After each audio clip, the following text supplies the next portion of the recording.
Imagina un vasto campo en Canaán, bajo un cielo despejado, donde el sol brilla intensamente, cubriendo la tierra con su calor.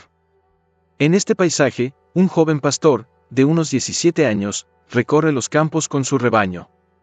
Su nombre es José, el hijo de Jacob, un hombre que tuvo que luchar toda su vida, pero que siempre mantuvo su fe en Dios. José es el 11º hijo de Jacob, pero el primero de su amada esposa Raquel.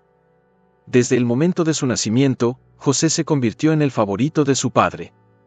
Esta preferencia de Jacob no era un secreto para nadie, que él no lo escondía, y eso quedó aún más claro cuando un día, le regaló a José una túnica de muchos colores. Aquella túnica, con su hermoso tejido, era un símbolo de amor, pero también de algo que José no podía prever, la semilla de la envidia en los corazones de sus hermanos. La historia de José comienza aquí, en estos campos de Canaán, donde pastorea el ganado de su padre junto a sus hermanos. José, a pesar de su juventud, ya mostraba ser un joven diferente. No solo era obediente y trabajador, sino que también tenía un corazón puro y sincero, cualidades que lo hacían destacar entre sus hermanos. Su relación con ellos, sin embargo, era complicada. Mientras José veía su vida a través de los ojos del amor y la inocencia, sus hermanos lo miraban con recelo, sospecha y, en algunos casos, con odio. Jacob, también conocido como Israel, amaba profundamente a José, no solo por ser el hijo de su ancianidad y de su amada Raquel, sino también por el carácter noble que veía en él. José se destacaba por su integridad, y Jacob confiaba en él más que en cualquiera de sus otros hijos. Pero, ¿cómo podía José, un joven que apenas comenzaba a entender la vida, imaginar que este amor paternal tan abierto podría provocar la ira de sus hermanos? La semilla de la discordia ya estaba plantada, y comenzaría a crecer, lentamente, hasta volverse incontrolable. Pero José no era solo el hijo favorito de Jacob, que era también un joven soñador. Sus noches estaban llenas de visiones que nadie más podía comprender, sueños que parecían simples fantasías, pero que en el fondo, llevaban un significado profundo. Uno de esos sueños cambiaría el curso de su vida para siempre. Una noche, José tuvo un sueño peculiar. En su sueño, él y sus hermanos estaban en el campo, atando gavillas de trigo.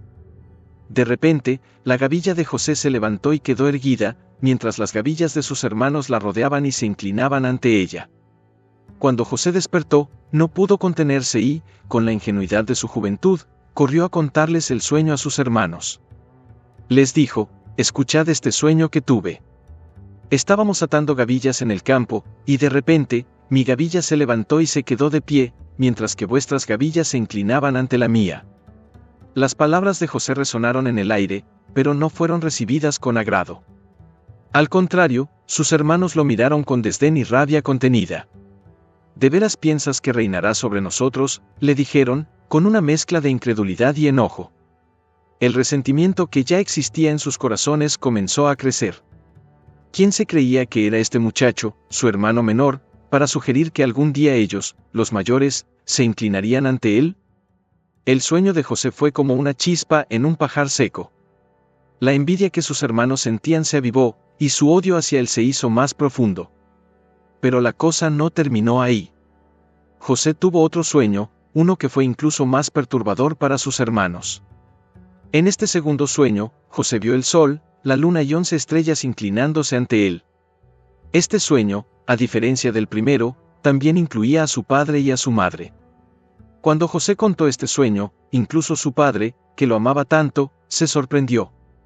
Jacob le preguntó: «¿Qué clase de sueño es este que has tenido? ¿Acaso tu madre, tus hermanos y yo nos inclinaremos ante ti?».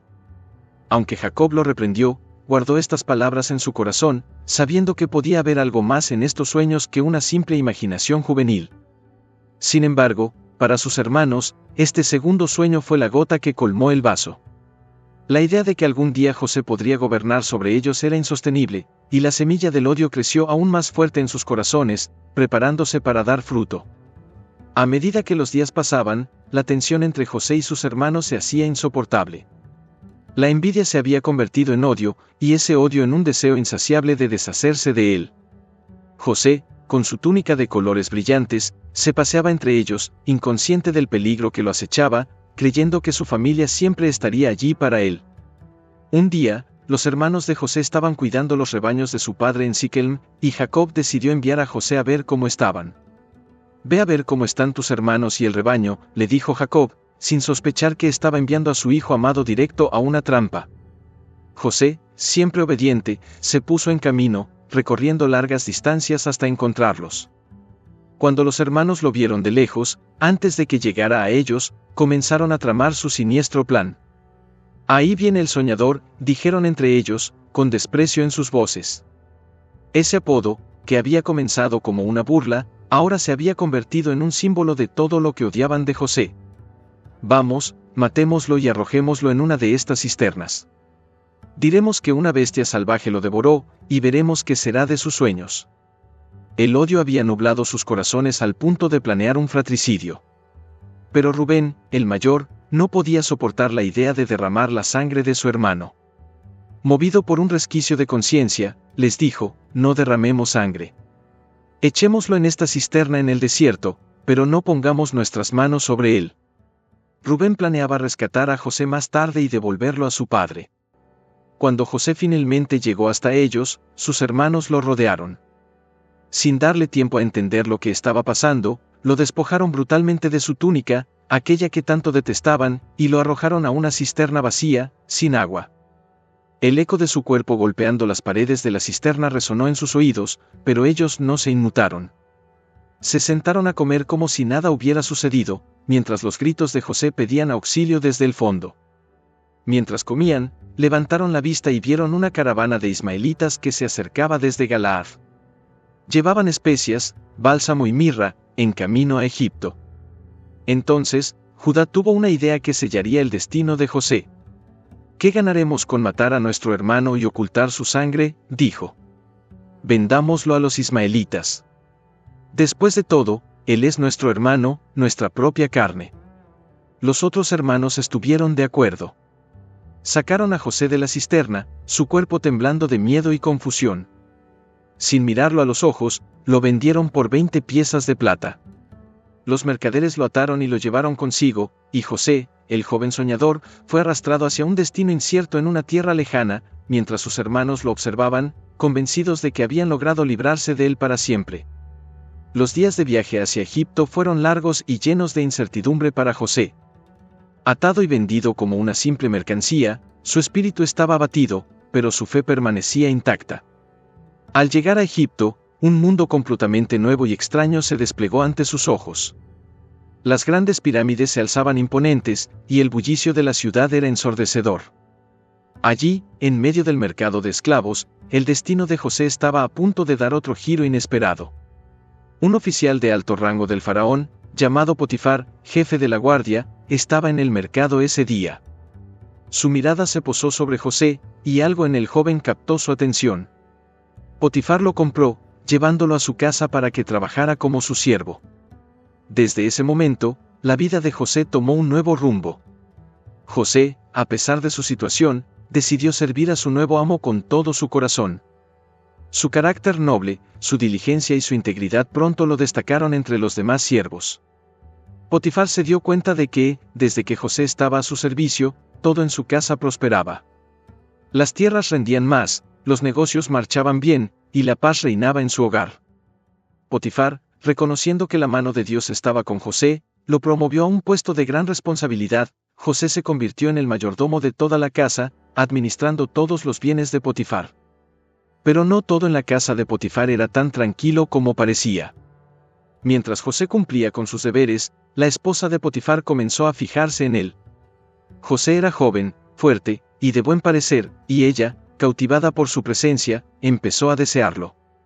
Día tras día, intentaba seducirlo, susurrándole palabras de tentación. Pero José, siendo fiel a su amo y temeroso de Dios, siempre resistía. «Mi señor ha confiado en mí todo lo que tiene», le decía, «¿cómo podría yo hacer esta gran maldad y pecar contra Dios?». La esposa de Potifar, herida en su orgullo por el constante rechazo, no iba a dejar que José se escapara tan fácilmente. Un día, cuando todos en la casa estaban fuera, ella aprovechó la oportunidad. Se acercó a José y lo tomó por su ropa, exigiendo que se acostara con ella.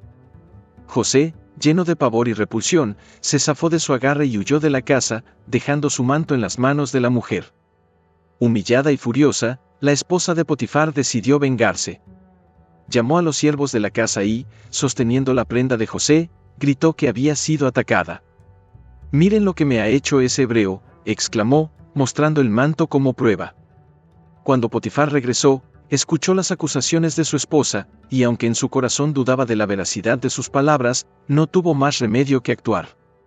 José fue arrestado y arrojado a la prisión, un lugar oscuro y frío, reservado para los peores criminales. Así, el joven que había sido exaltado en la casa de su amo, cayó en desgracia por un crimen que no había cometido. Pero incluso en la oscuridad de la prisión, la fe de José no se tambaleó, porque él sabía que, aunque estaba en el lugar más bajo, Dios no lo había abandonado. El tiempo en la prisión comenzó de forma sombría para José. Las paredes frías y la oscuridad perpetua eran un recordatorio constante de la injusticia que había sufrido. Pero José, incluso en esas condiciones, no permitió que la amargura envenenara su corazón. Su fe en Dios seguía siendo su mayor fortaleza. Con el pasar de los días, el carcelero notó algo diferente en él. José no era como los otros prisioneros, no había resentimiento en su mirada, ni desesperanza en su comportamiento. Su actitud era de servicio y humildad, y el carcelero, impresionado, decidió confiarle la administración de los demás prisioneros y las actividades diarias de la prisión. Como en la casa de Potifar, todo lo que José tocaba prosperaba, y pronto, la prisión comenzó a funcionar con una eficiencia inusual, gracias a su dedicación. Cierta noche, mientras José cumplía con sus deberes, sucedió algo inesperado. 2 nuevos prisioneros fueron llevados a la cárcel, el copero y el panadero del faraón, ambos acusados de ofensas graves contra su señor. A pesar de la diferencia de rango social, José los trató con la misma compasión y respeto que a los demás. Era evidente que algo les perturbaba profundamente. Sus rostros estaban marcados por la preocupación, y José, siempre atento, no pudo evitar preguntarles qué les sucedía. Ambos hombres confesaron que, la noche anterior, habían tenido sueños que no podían entender, y que les causaban gran inquietud. No había nadie en la prisión que pudiera interpretarlos, y eso les llenaba de angustia. José, sabiendo que el don de interpretar sueños venía de Dios, les dijo con serenidad: ¿no pertenecen a Dios las interpretaciones? Contadme, pues, vuestros sueños. El copero fue el primero en hablar. Relató cómo en su sueño, vio una vid con 3 ramas que brotaban y florecían rápidamente, produciendo racimos de uvas maduras. En el sueño, él tomó esas uvas, las exprimió en la copa del faraón, y se la presentó. José, después de escuchar, le ofreció la interpretación: las 3 ramas son 3 días. En 3 días, el faraón te restituirá a tu puesto, y pondrás la copa en su mano como solías hacerlo cuando eras su copero. Y luego, José, con un atisbo de esperanza, le pidió: cuando te vaya bien, acuérdate de mí, y haz mención de mí ante el faraón para sacarme de esta casa. El panadero, alentado por la interpretación favorable del copero, decidió contar su sueño. En su sueño, llevaba 3 canastas de pan sobre su cabeza, y las aves comían del pan destinado al faraón. José, al escuchar esto, sintió el peso de la verdad y con pesar le dijo: las 3 canastas son 3 días. En 3 días, el faraón te hará colgar de un árbol, y las aves comerán tu carne. 3 días después, todo sucedió tal como José había interpretado. El faraón celebró su cumpleaños, y en esa ocasión, restauró al copero a su puesto, pero al panadero lo hizo colgar, tal como el sueño había predicho. Sin embargo, en medio de las celebraciones, el copero, que había prometido recordar a José, lo olvidó por completo. José continuó en prisión, olvidado por los hombres, pero no por Dios, esperando con paciencia el día en que sus circunstancias cambiarían de manera inesperada. Los días se convirtieron en semanas, y las semanas en meses. José seguía en prisión, olvidado por el copero, quien había vuelto a su vida de lujo en la corte del faraón. A pesar de esto, José no se desanimó. Sabía que su destino estaba en las manos de Dios, y aunque no entendía el porqué de su prolongada espera, continuaba confiando. En la oscuridad de su celda, José mantenía la fe viva. Los años pasaron lentamente, y José, ya no un joven, sino un hombre, se aferraba a las promesas de Dios. En su corazón, sabía que había sido apartado para algo más grande, aunque el cuándo y el cómo permanecían un misterio. Su espíritu, sin embargo, nunca se quebrantó, y su devoción a Dios se mantuvo inquebrantable. Un día, algo inusual ocurrió en la corte del faraón. El faraón, gobernante absoluto de Egipto, tuvo un sueño que lo perturbó profundamente. En su sueño, estaba de pie junto al río Nilo, cuando de repente, vio salir del agua 7 vacas hermosas y robustas que pastaban entre los juncos. Pero después de ellas, salieron otras 7 vacas, feas y escuálidas, que devoraron a las primeras. El faraón despertó, inquieto, pero al volver a dormirse, tuvo otro sueño. Esta vez, vio 7 espigas de grano, llenas y saludables, que crecían en un solo tallo. Pero después de ellas, brotaron 7 espigas delgadas y quemadas por el viento del este, que consumieron a las espigas saludables. El faraón despertó nuevamente, angustiado y sin poder entender lo que sus sueños significaban. Llamó a todos los magos y sabios de Egipto para que interpretaran sus sueños, pero ninguno pudo darle una respuesta que lo satisfaciera. La corte entera estaba sumida en confusión, y la preocupación del faraón crecía con cada día que pasaba sin una explicación. Fue en ese momento cuando el copero, viendo la desesperación del faraón, recordó a José. Su memoria, oscurecida por la comodidad de su vida restaurada, de repente se iluminó con la imagen de aquel joven hebreo en prisión, quien había interpretado sus sueños con tal precisión. Con el corazón palpitando de culpa y esperanza, se acercó al faraón y le dijo: «Hoy me acuerdo de mis faltas. Cuando el faraón se enojó conmigo y con el panadero, nos puso bajo custodia en la casa del capitán de la guardia. Allí, conocimos a un joven hebreo, siervo del capitán de la guardia, y él nos interpretó nuestros sueños. Todo sucedió tal como él nos dijo». El faraón, ansioso por una solución, ordenó de inmediato que trajeran a José de la prisión. Los guardias se apresuraron a sacarlo de su celda, lo bañaron, lo afeitaron, y le dieron ropa limpia. José, que había pasado años en la oscuridad, fue llevado a la brillantez de la corte del faraón, sin saber que su vida estaba a punto de cambiar para siempre. Cuando fue presentado ante el faraón, éste le dijo: «He tenido un sueño, y nadie puede interpretarlo. Pero he oído decir que tú, al escuchar un sueño, puedes interpretarlo». José, con humildad y firmeza, respondió: «No está en mí». Dios dará una respuesta favorable al faraón.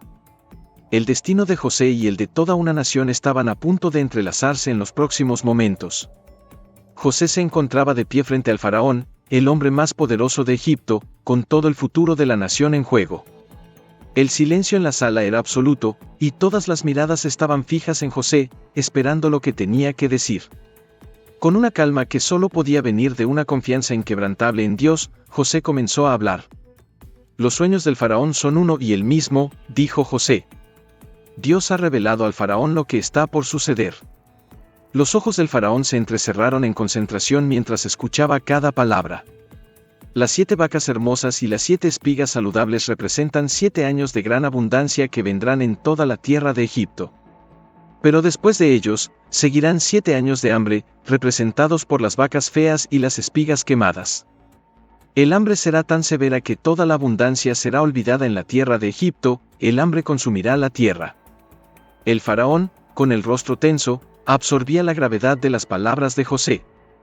Pero José no solo le traía malas noticias, también tenía una solución que, si se seguía, podría salvar a Egipto del desastre.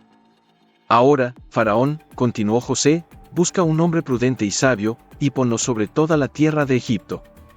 Que él designe comisarios sobre la tierra para tomar una quinta parte de la cosecha de Egipto durante los 7 años de abundancia. Que se almacene grano en las ciudades bajo la autoridad del faraón como reserva para los 7 años de hambre que vendrán. Así, la tierra no perecerá a causa del hambre». El silencio que siguió fue profundo. El faraón, impresionado por la claridad y la sabiduría de José, se levantó de su trono. Nunca antes había visto una combinación de inteligencia, visión y humildad como la que estaba presenciando en ese joven hebreo, que momentos antes era un prisionero. Mirando a sus cortesanos, el faraón preguntó: ¿podemos hallar a otro hombre como este, en quien esté el Espíritu de Dios? Sin esperar respuesta, el faraón se dirigió a José con determinación. «Puesto que Dios te ha dado a conocer todo esto, no hay nadie tan prudente y sabio como tú. Tú estarás a cargo de mi palacio, y todo mi pueblo se someterá a tus órdenes, solo en el trono seré mayor que tú. Con esas palabras, José fue nombrado el segundo en poder en toda la tierra de Egipto, pasando de la prisión al palacio en un solo día. El faraón selló su decisión entregando a José su anillo de sellar, vistiéndolo con ropas de lino fino y colocando un collar de oro en su cuello. También le dio un nombre egipcio, Safnat Panea, y lo casó con Asenat, hija de un sacerdote de On, para integrarlo completamente a la cultura egipcia. José, ahora con poder absoluto sobre toda la administración de Egipto, comenzó de inmediato a implementar el plan que salvaría al país. Durante los 7 años de abundancia, José recorrió toda la tierra de Egipto, supervisando la recolección y almacenamiento de grano en cantidades inmensas. Los graneros se llenaban más allá de lo que se podía contar, preparándose para los años de escasez que vendrían. Y así, la visión y la fidelidad de José no solo salvaron a Egipto, sino que lo prepararon para convertirse en el salvador de muchos pueblos cuando la hambruna finalmente llegó. El nombre de José se volvió conocido en todas las tierras, y su historia, de sufrimiento y exaltación, recién comenzaba a desplegarse en su totalidad. Los 7 años de abundancia pasaron rápidamente, y tal como José había predicho, los años de hambre comenzaron. La tierra de Egipto, al igual que las naciones vecinas, se vio afectada por una sequía implacable. Los campos estaban áridos, las cosechas fallaban, y pronto, el hambre se extendió como una sombra sobre toda la región. Pero gracias a la sabiduría y previsión de José, Egipto estaba preparado. Cuando el hambre se hizo insoportable, los egipcios acudieron al faraón, clamando por comida. El faraón, confiado en la habilidad de José, les dijo: vayan a José y hagan lo que él les diga. Y así, José abrió los graneros llenos de grano, y comenzó a vender alimentos a la gente, salvando a Egipto de la devastación. La fama de la generosidad de Egipto se extendió rápidamente, y de todas partes, personas acudían para comprar grano. Entre aquellos que llegaron al borde de la desesperación estaba la familia de José, en Canaán. Jacob, su anciano padre, había escuchado que había grano en Egipto y envió a sus 10 hijos mayores a comprar provisiones, guardando a Benjamín, el más joven, cerca de él. Sin saberlo, los hermanos estaban a punto de enfrentarse al pasado que habían tratado de olvidar. Cuando llegaron a Egipto y fueron llevados ante el gobernador para comprar grano, no reconocieron al hombre que estaba frente a ellos. José, vestido con las ropas de un noble egipcio, observó a sus hermanos con un corazón que latía rápidamente. A pesar de los años, los reconoció al instante, pero ellos no tenían idea de que el poderoso gobernador ante quien se inclinaban era el hermano que habían vendido como esclavo. José, ocultando su emoción, los interrogó con severidad. ¿De dónde vienen?, les preguntó en egipcio, usando a un intérprete. Venimos de la tierra de Canaán para comprar alimentos, respondieron ellos, inclinándose con respeto. Pero José no se detuvo ahí. Con una mezcla de amargura y dolor reprimido, los acusó de ser espías que venían a explorar las debilidades de Egipto. Sus hermanos, aterrorizados, intentaron defenderse. No, señor, tus siervos han venido a comprar alimentos. Todos somos hijos de un mismo hombre. Somos hombres honrados, tus siervos no son espías. A medida que hablaban, José escuchaba atentamente, buscando cualquier indicio de arrepentimiento o cambio en sus corazones. Finalmente, revelaron la información que José anhelaba saber: somos 2 hermanos, hijos de un mismo padre. El menor está ahora con nuestro padre, y uno ya no existe. Las palabras, ya no existe, resonaron en el corazón de José como un eco doloroso, recordándole el abismo que había entre él y su familia. Pero él no estaba listo para revelar su identidad. Decidió probar a sus hermanos para ver si habían cambiado verdaderamente. Les dijo: para probar que son honestos, uno de ustedes quedará aquí encarcelado, mientras los demás regresan con su hermano menor. Si traen a su hermano menor, sabré que no son espías y podrán comerciar libremente en la tierra. Entonces, tomó a Simeón y lo hizo encarcelar ante sus ojos, mientras los demás, llenos de miedo y remordimiento, regresaron a Canaán con el grano que habían comprado. En el camino de regreso, cada uno comenzó a recordar lo que habían hecho a José años atrás. El remordimiento, como un peso que habían cargado en silencio durante años, ahora se hacía insoportable. Cuando los hermanos regresaron a Canaán, llevaron consigo el grano que habían comprado, pero también una pesada carga de preocupación y miedo. Al llegar a casa, contaron a Jacob, su anciano padre, todo lo que les había ocurrido en Egipto. El tono sombrío de sus voces llenó de angustia a Jacob, especialmente cuando le dijeron que Simeón estaba prisionero y que el poderoso gobernador de Egipto había exigido que llevaran a Benjamín de regreso. Jacob, escuchando estas palabras, sintió como si el suelo se desmoronara bajo sus pies. «Me han privado de mis hijos», exclamó con dolor. «José ya no está, Simeón no está, y ahora quieren llevarse a Benjamín. Todo esto cae sobre mí». El dolor de perder a José, que nunca había sanado completamente, ahora se intensificaba ante la posibilidad de perder a Benjamín, el único hijo que le quedaba de Raquel.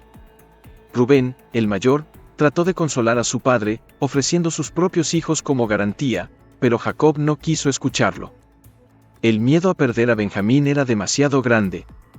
Pasaron semanas, quizás meses, mientras la familia se debatía entre la necesidad de alimento y el temor a lo que podría suceder en Egipto. Pero el grano finalmente comenzó a escasear, y la urgencia de la situación se hizo imposible de ignorar. Judá, el hermano que había propuesto vender a José años atrás, ahora asumió un papel de liderazgo y habló con firmeza. Este hombre nos advirtió claramente que no veríamos su rostro a menos que lleváramos a nuestro hermano menor con nosotros.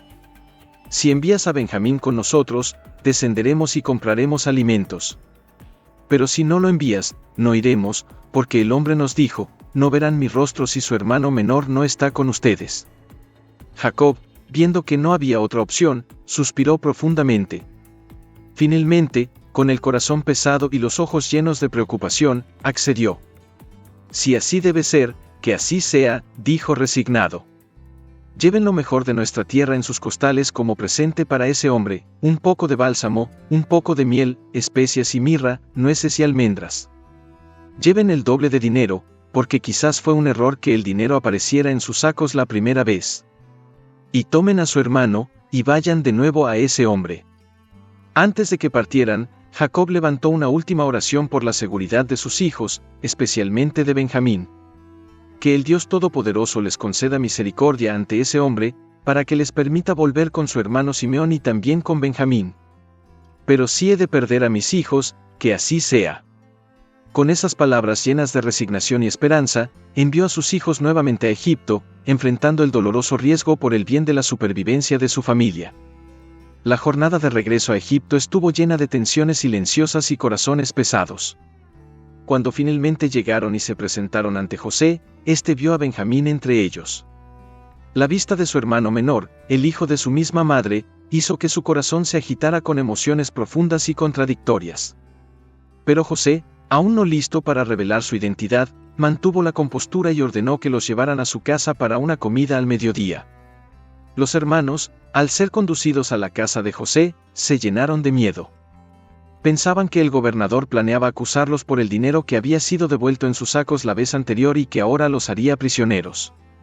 Por lo tanto, se apresuraron a explicar la situación al mayordomo de José, temiendo lo peor. Pero el mayordomo, bajo las órdenes de José, les tranquilizó, diciéndoles que su Dios y el Dios de su padre les había dado el tesoro en sus sacos, y que su dinero original ya había sido recibido. Entonces, liberó a Simeón y lo llevó de regreso con ellos. Finalmente, fueron conducidos al comedor, donde José los esperaba. Al ver a Benjamín, su hermano menor, tan vivo y sano, José tuvo que contener las lágrimas. Ordenó que les sirvieran comida, y organizó a sus hermanos por orden de edad, desde el mayor hasta el menor, algo que los dejó asombrados. Cuando llegó el momento de servir la comida, José dio instrucciones para que la porción de Benjamín fuera 5 veces mayor que la de los demás, observando cuidadosamente sus reacciones. A pesar de la confusión y el miedo inicial, los hermanos comenzaron a relajarse durante la comida. Rieron y bebieron, sin saber que el hombre que los trataba con tal bondad era el mismo hermano que habían traicionado tantos años atrás. Pero en el corazón de José, las emociones seguían siendo un torbellino, y aunque estaba comenzando a ver signos de cambio en ellos, todavía no había llegado el momento de revelar la verdad. La comida en la casa de José había traído un alivio temporal a los hermanos, pero José aún no estaba listo para terminar su prueba. Decidido a saber si sus corazones habían cambiado de verdad, José ideó un último y definitivo plan. Antes de que los hermanos se marcharan de vuelta a Canaán, José dio una orden secreta a su mayordomo. Llena los sacos de estos hombres con todo el grano que puedan llevar, y pon el dinero de cada uno en la boca de su saco. pero pon mi copa de plata en la boca del saco del más joven, junto con su dinero. El mayordomo hizo exactamente lo que José le ordenó. Al amanecer, los hermanos partieron de regreso a casa, con sus burros cargados de grano y los corazones algo más ligeros. Sin embargo, no habían avanzado mucho cuando el mayordomo de José los alcanzó, acusándolos de un grave delito. ¿Por qué han devuelto mal por bien?, les dijo. ¿No saben que mi señor usa esta copa para adivinar? Han cometido un gran mal. Los hermanos, sorprendidos y llenos de pánico, negaron con vehemencia haber robado la copa. ¿Por qué haríamos tal cosa? Si alguno de tus siervos tiene la copa, que muera, y el resto de nosotros seremos esclavos de tu señor.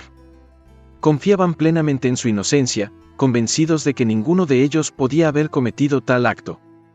El mayordomo comenzó a revisar los sacos, comenzando por el mayor y terminando con el menor.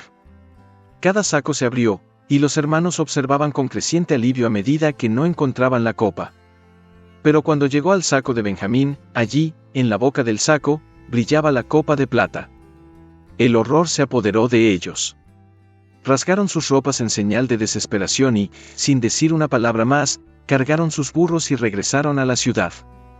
De nuevo, se encontraron ante José, esta vez con una mezcla de miedo, desesperación y culpabilidad. Cayeron al suelo ante él y le dijeron, ¿qué podemos decir? ¿Cómo podemos justificarlo? Dios ha revelado la maldad de tus siervos. Somos esclavos de mi Señor, tanto nosotros como aquel en cuyo poder se encontró la copa. Pero José, con frialdad calculada, les respondió, lejos de mí hacer tal cosa. El hombre en cuyo poder se encontró la copa será mi esclavo, los demás pueden volver en paz a su padre.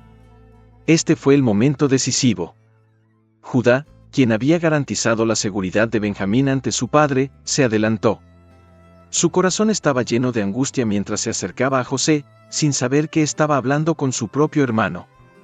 «Oh, Señor, te ruego que me escuches», comenzó Judá, con la voz quebrada por la emoción. Le explicó el dolor que causaría a su padre la pérdida de Benjamín, como su padre ya había perdido un hijo amado, y como la vida de Jacob estaba entrelazada con la de Benjamín. «Si este muchacho no regresa con nosotros», dijo Judá, «mi padre morirá de dolor. Por favor, que tu siervo se quede como esclavo en lugar del muchacho, y que él regrese con sus hermanos. Porque, ¿cómo podré volver a mi padre sin el muchacho? No podría soportar ver el mal que sobrevendrá a mi padre». Las palabras de Judá llegaron al corazón de José como un rayo. Este era el momento que había esperado, la prueba definitiva de si sus hermanos habían cambiado. Judá, el mismo que había sugerido venderlo como esclavo años atrás, ahora estaba dispuesto a sacrificarse por el bienestar de Benjamín y la paz de su padre. José no pudo contenerse más. Se retiró de la sala y lloró amargamente, tanto por el dolor pasado como por el alivio de ver el arrepentimiento genuino en sus hermanos. Cuando recuperó la compostura, volvió y dio una orden para que todos los egipcios abandonaran la sala. Sus hermanos, confundidos y asustados, se quedaron solos con él, sin saber qué esperar. Entonces, con la voz temblorosa y los ojos llenos de lágrimas, José les dijo, «Yo soy José. Soy vuestro hermano, a quien vendisteis como esclavo a Egipto». El impacto de esas palabras fue inmediato y devastador. Los hermanos quedaron petrificados, sin poder creer lo que escuchaban. El hombre poderoso ante quien se habían postrado tantas veces no era otro que su propio hermano, a quien habían traicionado y dado por muerto. José, viendo el miedo y la culpa en sus rostros, se apresuró a consolarlos. «No os preocupéis ni os reprochéis por haberme vendido aquí, porque Dios me envió delante de vosotros para preservar vidas. Durante los próximos 5 años no habrá cultivo ni cosecha, pero Dios me ha hecho como un padre para el faraón, y señor de toda su casa, y gobernador de toda la tierra de Egipto». Las lágrimas de arrepentimiento y alivio fluyeron libremente mientras José abrazaba a sus hermanos. El pasado, aunque doloroso, había llevado a este momento de reconciliación, donde el sufrimiento se transformaba en perdón y el dolor en redención. El abrazo entre José y sus hermanos parecía interminable, un momento en el que todos los años de dolor, culpa y separación se desvanecieron en lágrimas de arrepentimiento y alivio. La sala, que momentos antes había estado llena de tensión, ahora estaba cargada de una emoción profunda y liberadora. Por fin, la familia que había estado rota por tanto tiempo comenzaba a sanarse. Cuando los hermanos finalmente lograron controlar sus emociones, José, con una sonrisa llena de amor y comprensión, les dijo: «Apresuraos y subid a donde está mi padre, y decidle: así dice tu hijo José, Dios me ha hecho señor de todo Egipto. Ven a mí, no te detengas. Habitarás en la tierra de Gosén y estarás cerca de mí, tú, tus hijos, los hijos de tus hijos, tus ovejas, tus vacas y todo lo que tienes. Allí yo te sustentaré, porque aún quedan 5 años de hambre, para que no perezcan tú y tu familia y todo lo que tienes». La incredulidad todavía se reflejaba en los rostros de sus hermanos. ¿Cómo podían comprender la magnitud de lo que estaba sucediendo? No solo habían recuperado a su hermano perdido, sino que ahora su familia entera estaba a punto de ser salvada de la hambruna. José, con ternura, los alentó a aceptar esta nueva realidad. «Contad a mi padre toda mi gloria en Egipto, y todo lo que habéis visto, y apresuraos a traer a mi padre aquí». José, incapaz de contener más su anhelo de reunirse con su padre, abrazó a Benjamín nuevamente, y juntos lloraron, reconociendo el dolor del tiempo perdido, pero también la alegría del reencuentro. Luego, José abrazó a cada uno de sus hermanos, asegurándoles que todo estaba perdonado, que lo que había ocurrido era parte del plan divino para salvar sus vidas. Mientras esta emotiva escena se desarrollaba, la noticia del reencuentro se extendió rápidamente por el palacio del faraón. Cuando el faraón se enteró de que los hermanos de José habían llegado, se alegró mucho. Inmediatamente, el faraón ofreció su apoyo incondicional a la familia de José. «Di a tus hermanos: haced esto, cargad vuestras bestias e id a la tierra de Canaán. Tomad a vuestro padre y a vuestras familias, y venid a mí, yo os daré lo mejor de la tierra de Egipto, y comeréis de la abundancia de la tierra». No solo eso, sino que el faraón también proporcionó carretas para el viaje, lo cual era un lujo extraordinario en esa época, además de provisiones para el camino. «No os preocupéis por vuestras posesiones», dijo el faraón, «porque lo mejor de toda la tierra de Egipto será vuestro». La generosidad del faraón reflejaba no solo su respeto por José, sino también el reconocimiento de que la familia de José había sido clave en la preservación de Egipto durante estos tiempos difíciles. Los hermanos, llenos de gratitud, se prepararon para regresar a Canaán. José les dio provisiones, vestidos nuevos, y regalos especiales.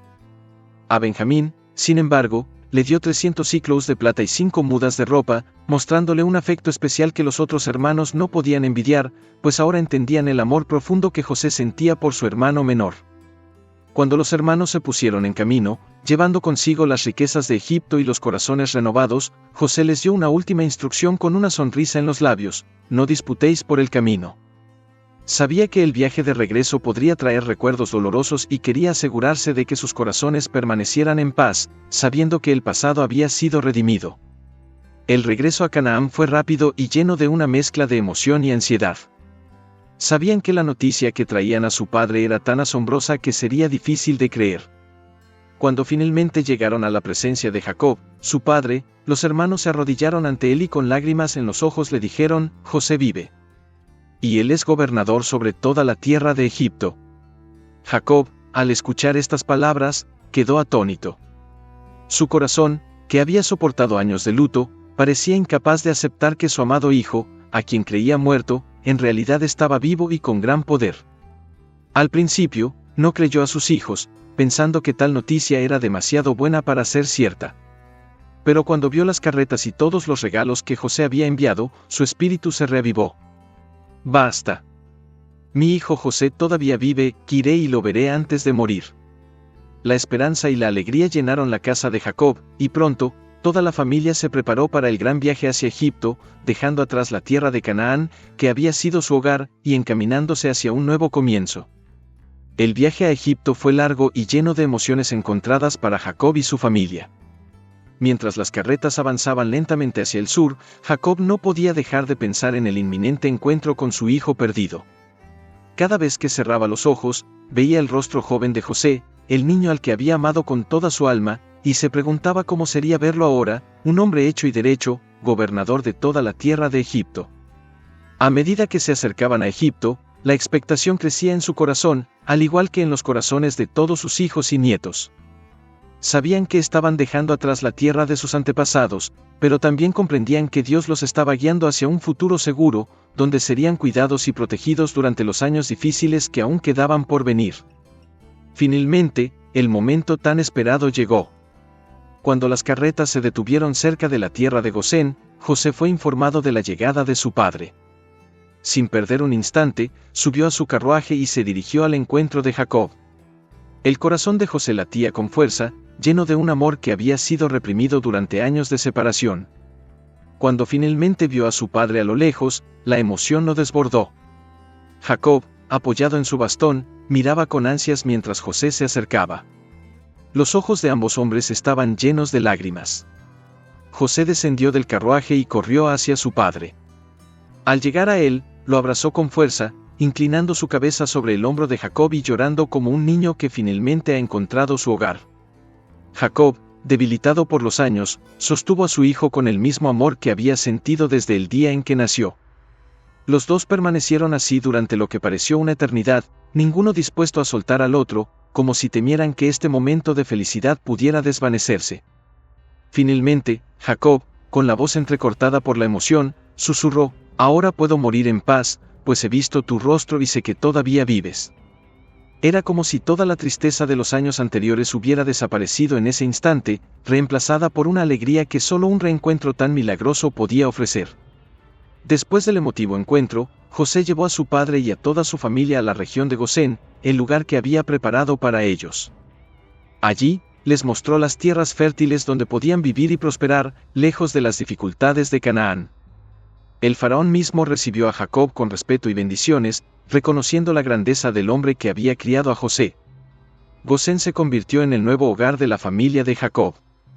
Era un lugar de abundancia y paz, donde sus hijos y nietos podían vivir sin miedo a la hambruna. Bajo la protección de José y con el favor del faraón, prosperaron durante los años de escasez. Las tierras de Egipto los acogieron, y el pueblo de Israel comenzó a crecer en número y en fuerza, preparándose sin saberlo para los desafíos y bendiciones que vendrían en el futuro. Jacob vivió 17 años más en Egipto, y cada uno de esos días fue un regalo, una bendición de Dios, pues pudo disfrutar de la compañía de sus hijos, nietos y bisnietos, y, sobre todo, de su amado José. Antes de morir, Jacob llamó a sus hijos y les dio sus últimas bendiciones, cargadas de sabiduría y profecía. También hizo que José le prometiera que, cuando muriera, lo llevarían de regreso a Canaán para ser enterrado junto a sus padres, Abraham e Isaac. José, fiel como siempre, juró cumplir el último deseo de su padre. Cuando Jacob finalmente partió de este mundo, rodeado de sus hijos y lleno de paz, José cumplió su promesa. Llevó el cuerpo de su padre a Canaán en un cortejo fúnebre impresionante, acompañado por todos sus hermanos y una gran comitiva de Egipto, mostrando así el respeto y el honor que Jacob merecía.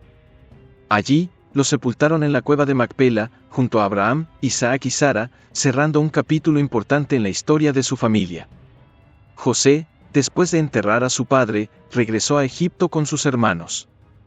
Aunque el dolor por la pérdida de Jacob era profundo, la familia había encontrado una nueva unidad y propósito. José continuó gobernando Egipto con sabiduría, y bajo su liderazgo, tanto Egipto como su familia prosperaron. Y así, la historia de José llegó a su fin. Un hombre que había sufrido la traición, la esclavitud y la prisión, pero que también había conocido la exaltación, la reconciliación y la gracia divina. José había pasado de ser un joven soñador a ser el salvador de naciones, y su legado perduraría para siempre en la memoria de su pueblo.